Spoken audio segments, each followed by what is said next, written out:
Llega la noche y me llamas, sé que tu promesa no acaba.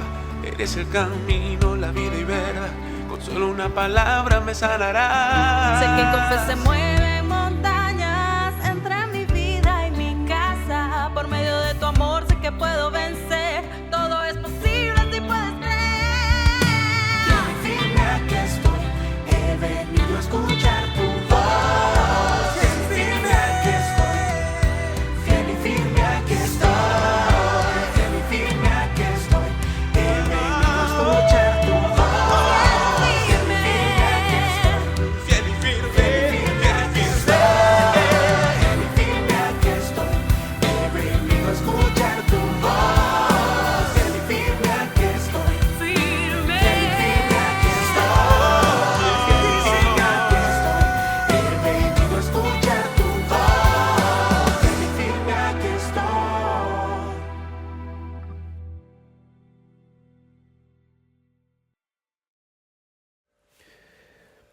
Continuamos reflexionando sobre los textos bíblicos que hacen referencia a este patriarca fundamental, fundacional, que es Abraham,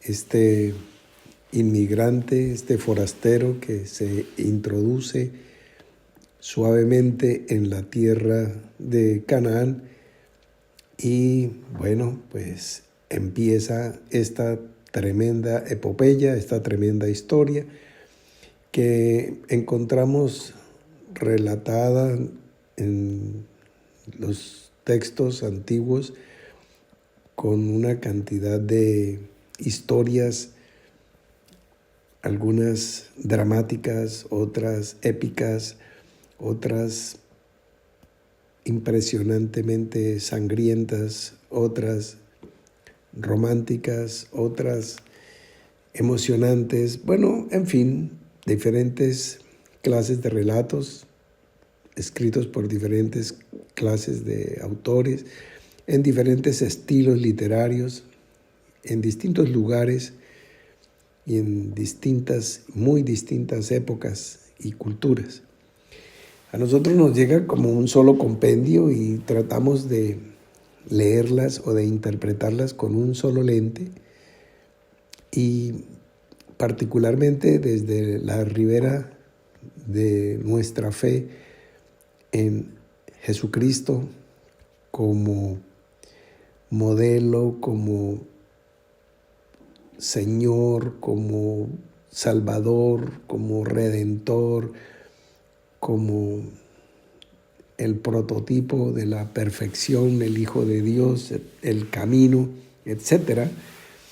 Entonces, queremos limar todas las asperezas de la Biblia hebrea para que nos coordine bien, nos empalme nuestra fe en Jesucristo con todas las cosas que están descritas y narradas en las páginas de lo que en nuestra Biblia es el Antiguo Testamento. Bien, entonces en ese proceso, pues nuestra mente trabaja a favor de borrar, de limar, de pulimentar, de ni siquiera pensar o pasar por alto una cosa, dos cosas, 3, 10, 100 y 1000, de todo lo que no nos empalme, no nos compagine, no nos encuadre en nuestro rompecabezas, digamos, soteriológico, relativo a la salvación que nos es anunciada por medio de Jesucristo. Bien, entonces en ese proceso es que venimos encontrando las diferencias y pues he insistido vez tras vez para que miremos, para que no leamos las Escrituras, sino que escudriñemos las Escrituras, que fue lo que Jesús recomendó. Entonces el resultado de escudriñar podrá ser entonces que encontremos el testimonio de Jesucristo.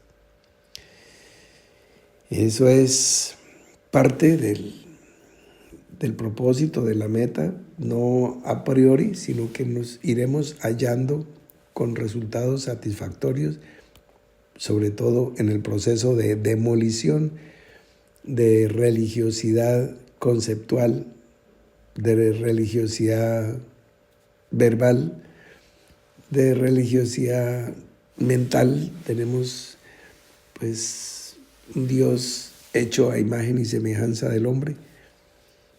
Y claro, es como el caso de encontrarse no un pueblo elegido por Dios, que es lo que queremos encontrar a toda costa, sino un Dios elegido por un pueblo, que es lo que leemos, por ejemplo, en el libro de Josué, capítulo 24, versículo 22, que dice: y Josué respondió al pueblo: vosotros sois testigos contra vosotros mismos de que habéis elegido a Jehová para servirle.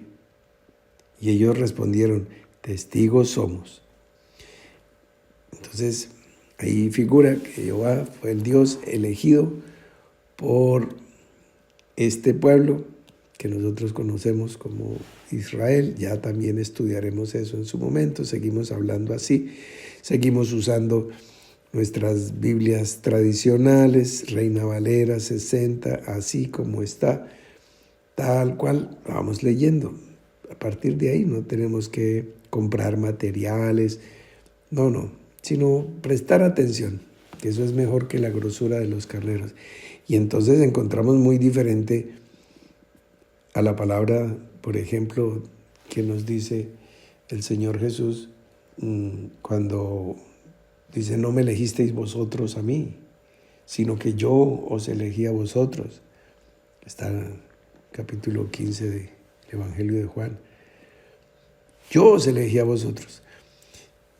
Y aquí parece que Jehová fue elegido por Israel. Tuvieron opciones entre los dioses de los pueblos y bueno, decidieron, hicieron voto y se consagraron ahí. Digamos que no es propiamente un monoteísmo, sino una monolatría en el mejor de los casos, o sea, adoraban a uno solo, aunque sabían que había más, y de vez en cuando se les chispoteaba y adoraban otros. Bueno, eso por una parte hablábamos también ayer tal vez con nuestro hermano Luis, cuando se habló del campamento de Abraham en Betel, pues que el Dios, Él, que es el que van a encontrarse los patriarcas allá en Canaán, pues era pues muy diferente de lo que el Dios con el que se habían movido ellos, porque pues ¿de dónde venía Abraham y qué hacía? Pues era un hombre de ganadería, era pastor, y así va a ser Isaac, y así va a ser Jacob, y así van a ser los hijos de Jacob, como ellos mismos lo declaran delante de Faraón cuando entran a vivir en Egipto. Entonces, tus siervos son pastores de ovejas, eso es lo que hacen. Entonces, como las ovejas no son computadores ni ¿qué te dijera yo? Máquinas instaladas en algún lugar, no, sino son animales que van comiendo, y particularmente la forma de pacer, ellos van arrancando, van dejando casi que hasta la raíz, dejan, pero en la tierra pura donde ya han pastado las ovejas. Hay que estarlas moviendo para que no vayan a esterilizar la tierra, ¿no? O a dejarla sin vegetación. Ustedes han visto las cabras en los montes, y esos dejan, pero solo las piedras, y eso que también creo que se las comen. Entonces, bueno, ese esas características, tiene ese ganado, esa ganadería. Ellos venían de una relación con Dios muy sencilla, muy simple. Era el Dios de Abraham. Y entonces después tiene un hijo, y entonces, que es Isaac. Y entonces, ¿qué dice Isaac? El Dios de mi padre Abraham, que lo ven ustedes ahí, Génesis 26, 24. Y después Isaac tiene a Jacob, y Jacob, ¿qué dice? El Dios de mi padre Isaac, que lo van a ver ustedes en Génesis 46, 1. Y así, todos se mantienen en esa forma de expresar. Labán habla igual, el suegro de el padre de Raquel, pues es el que va, él se refiere en Génesis 31, 53, el Dios de mi padre Nacor. O sea, tal cual, se mantenían en esas formas de expresar Dios, porque ellos se movían por donde se movían las ovejas. Entonces, pues Dios era así un poquito nómada, por donde iban avanzando, y si encontraban pastos verdes o agüita, pues qué bendición, qué bendición, qué bendición. Y hacían sus sacrificios sencillos, cada vez que se movilizaban, pedían la protección del Dios que los acompañaba en sus peregrinaciones. Cuando llegan a Canaán, encuentran algo que no conocen los pastores. Los pastores están en el campo con las ovejas y viven en tiendas, o sea, en carpas, casas portátiles, pero se encuentran con otro concepto de la arquitectura, que son casas con fundamento, con cimiento, casas con puertas y ventanas y techos, y conjuntos de casas. Entonces ya es lo que se llaman ciudades, y encuentran ciudades amuralladas, ciudades fortificadas, y gente viviendo en las ciudades. Pero ¿qué come la gente? Pues productos agrícolas. Entonces tienen vida ya sedentaria en las ciudades, pero trabajan también la ganadería y los cultivos, la agricultura, de manera que les permite cosechar y tener animales en corrales, en establos, y darles alimentos de los que cultivan también. Entonces no tienen que estar peregrinando, vagando por ahí, errantes, buscando pastos, sino que los cultivan pastos y cortan estos, les dan y están cosechando a los siguientes, y así sucesivamente. Entonces, pues se encuentran con un pueblo sedentario y se encuentran con un Dios poderoso que también está ahí, con los cananeos, que es el que maneja, pues, ya mucho más cosas. Maneja el día, la noche, la lluvia, la fertilidad de la tierra, la riqueza y la potencia de las semillas, el que controla plagas de gusanos, de langostas, de mosquitos, de piojos, de ranas, de lo que sea. Es un Dios que ayuda para la agricultura y ayuda para un desarrollo mayor de una sociedad que está, pues, bastante más adelantada que la que está apenas en condición de nómada. Ese cambio social y cultural hace que se encuentren con el Dios que hablábamos, que es el Dios, Él. En Jueces 9:46 lo van a ver como el Berit. En Génesis 31:13 como el Betel. En Génesis 14, del 18 al 20, lo van a ver como le decían en Jerusalén, era el Elión. En Beersheba le decían el Olam, en Génesis 21:33. En el desierto del Negev le decían el Roy, Génesis 16:13. Y en general, pues en el campo, pues era el Dios de las estepas, el Shaddai, que nos han traducido mal como el Todopoderoso, pero bueno, es un Dios que está también allá en el campo. Entonces, pues, ¿qué hicieron? Pues asimilar un concepto con el otro. De todas maneras, Abraham, Génesis 17:1, está haciendo alianza con el Shaddai. Y también en Génesis 21:33 está orándole e invocando a el Olam. Y en Génesis 14:22 está jurando por el Elión. Ahora, bueno, también lo que hablamos ayer con Luis, que el altar que construyó Jacob, la piedra que ungió, fue en Génesis 35:7, el Betel. Así está, tal cual. Entonces se fue haciendo la amalgama de el Dios de mi padre con el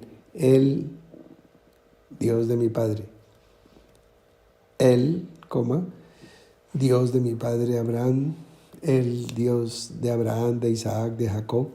Entonces ya él, que era el Dios cananeo, que se fue uniendo al concepto de Dios que tenían los patriarcas. Después va a aparecer ya el Dios de la zarza, es el Heye Hasher Heye, que nos llega como yo soy el que soy. Entonces es más un paso más desarrollado. Ya no solamente es para la agricultura o para los viajes, sino tiene un proyecto pues más grande de una visión de pueblo, ¿sí? Y bueno, progresivamente, ahora ellos sabían que había, no sé, Moloch, Baal, Kemosh, Amón, Marduk, bueno, en fin, etcétera. Y hablaban de mi Dios, tu Dios, y sí, mi Dios me dio esto, sí, el mío esto. La palabra, pues, mi Elohim, y sí, el mío me dio esto, y así sucesivamente. Entonces, esa era la forma como se fue dando ese proceso de desarrollo, de crecimiento de la relación con Dios. Nosotros vamos tratando de insertarle, pues ya digamos, los escribas, los masoretas le van poniendo la palabra Jehová, pues se la pusieron a Eva, por voluntad de Jehová he adquirido varón. O sea, no, es una cosa, vamos a encontrar que en Isaías capítulo 52, versículo 6, esto es ya, o sea, hace relativamente muy poco tiempo, pues ya pocos años antes de Jesús, está la promesa de que el pueblo va a conocer el nombre, o sea, todavía no se conoce, y lo vamos a encontrar en Apocalipsis, que los vencedores conocerán el nombre nuevo del Señor y el nombre de su Dios. Bueno, entonces, pues ni hablar, para que no estemos discutiendo, que sí, que Jehová, que sí, que Yahvé, que sí, que no sé, lo que quieran, Adonai.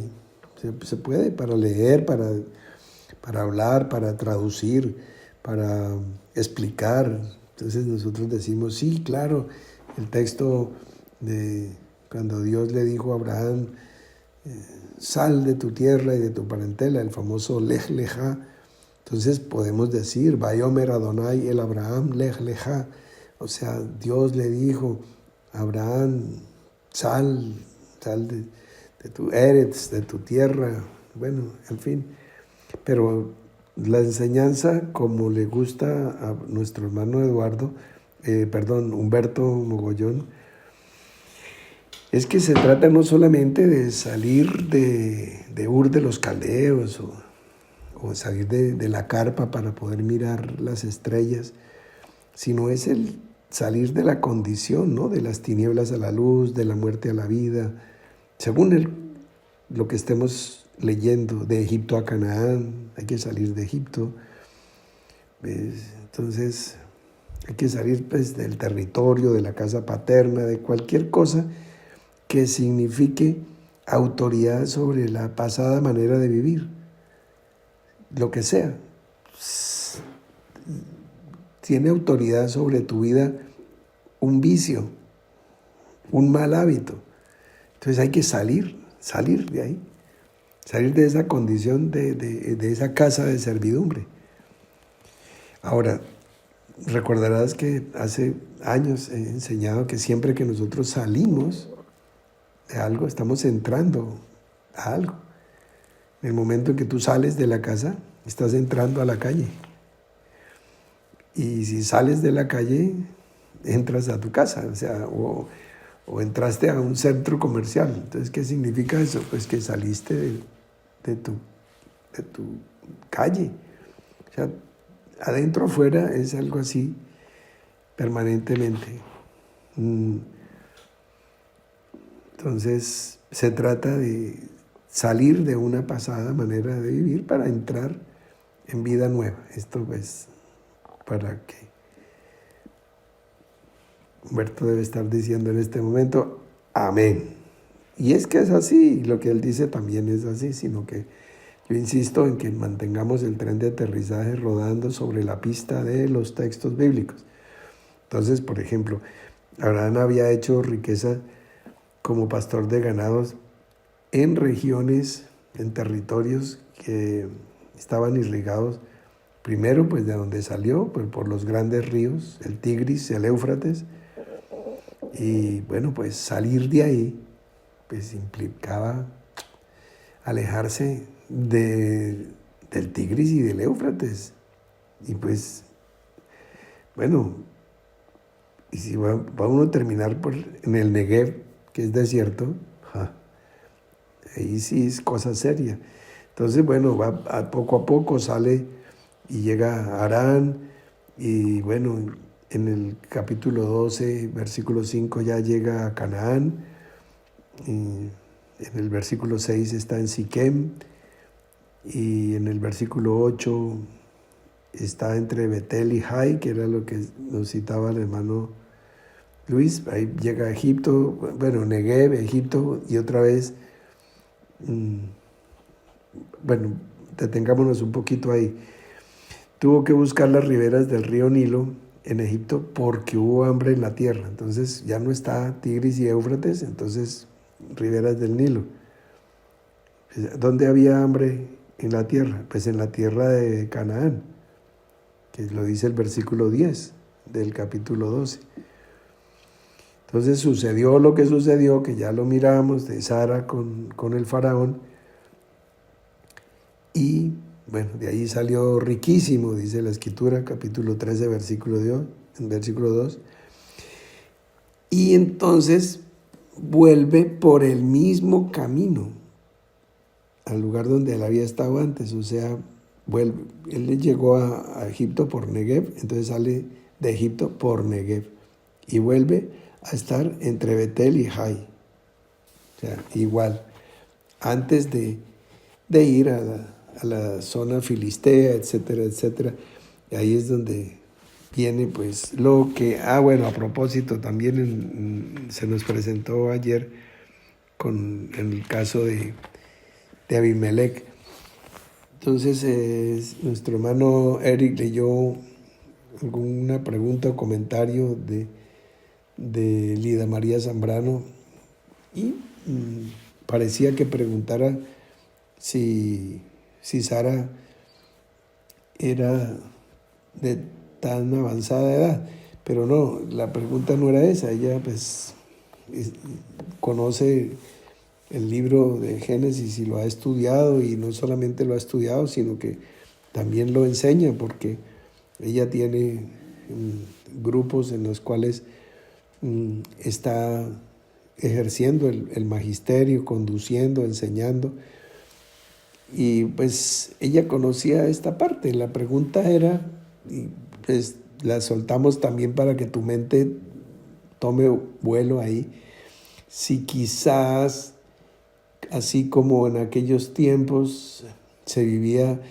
130, 150, 170 años con normalidad, ahora si conocemos una persona de 100, ¡uy, de 100! Eso es espectacular. Pero allí en los relatos bíblicos los vemos con mucha frecuencia. Aunque sabemos que la proyección de la vida ha venido aumentando con el desarrollo de tantas cosas combinadas, mejorando la alimentación, mejorando todo el bienestar, la higiene, el agua potable, etc. Entonces, ahora la expectativa de vida es mayor. Sin embargo, pues para poder relatar cosas,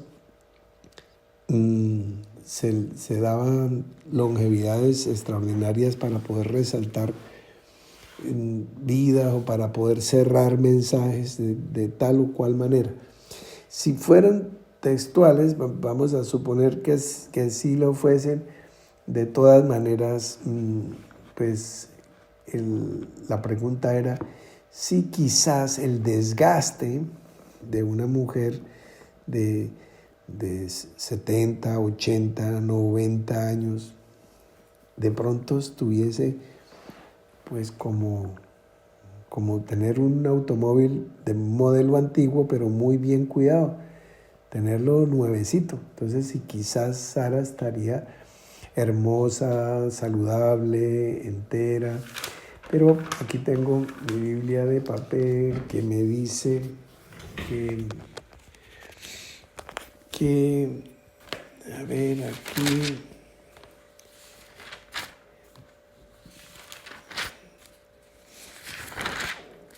dice que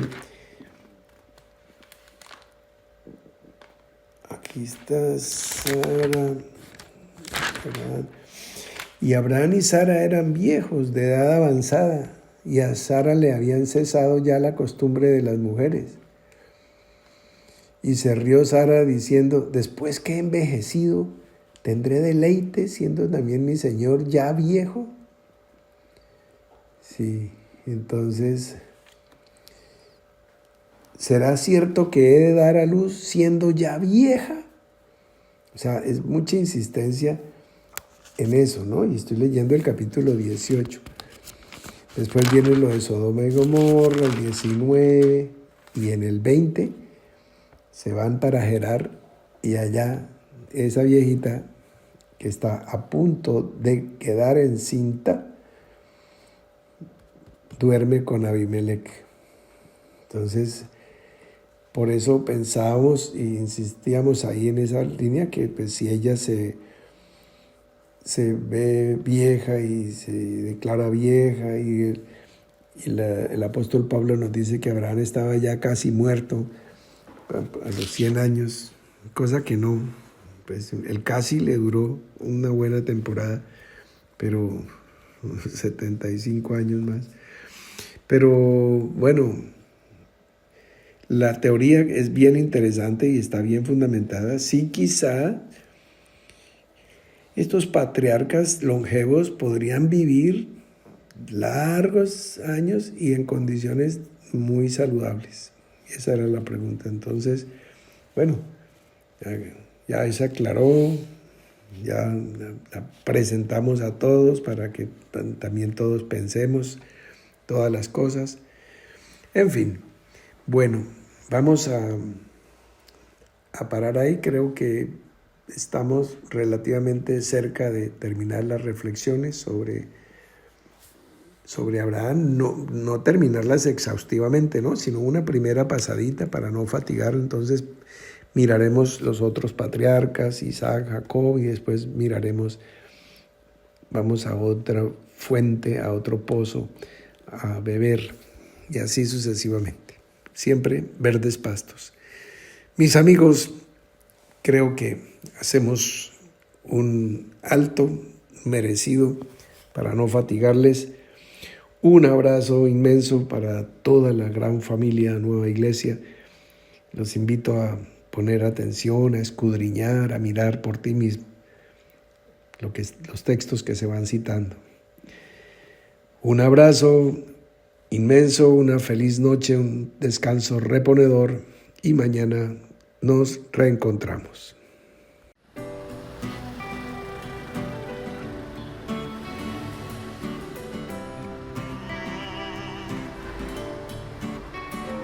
Llega la noche y me llamas, sé que tu promesa no acaba. Eres el camino, la vida y verdad, con solo una palabra me sanarás. Sé que con fe se mueve